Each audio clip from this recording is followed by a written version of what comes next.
Some plugins should never be updated unattended. Premium plugins tied to a paid license. Mission-critical e-commerce or membership plugins. Plugins you've customized directly. For these, you want to test the update yourself before pushing it live, not have it run silently with the rest.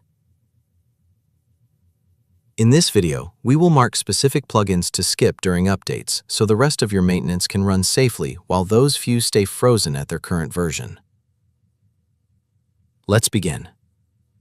The exclusion list is per site, so each client can have its own set of plugins to skip.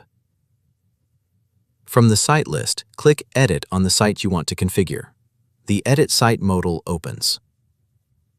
Scroll down past WordPress information and you will find the Excluded Plugins field. Two ways to fill it in: Fetch from Server or Manual Entry. We will start with Fetch from Server, the recommended path. On the right side of the field, the Fetch from Server button. Click it and the app reads the installed plugin list straight from the server over SSH, then shows every plugin with a checkbox. No typos, no slug confusion. You see each plugin by its display name, exactly as it appears in the WordPress admin. Check the ones you want to exclude: your premium form builder, a customized membership plugin, whatever needs your hands on it. Confirm, and the app fills the field with the matching slugs, separated by commas.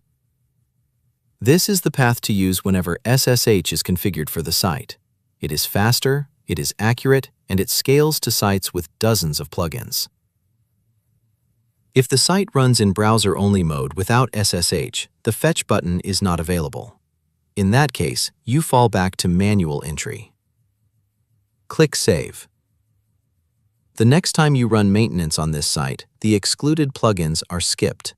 They stay at their current version while the rest of the plugins, themes, and core update normally. You can revisit this list anytime. Add a plugin when you start managing it manually. Remove one when you decide it is safe to update with the rest. That is how to exclude specific plugins from updates in WP Maintenance Manager. Use it when a plugin needs your hands on it, and let the rest of your maintenance run safely on its own.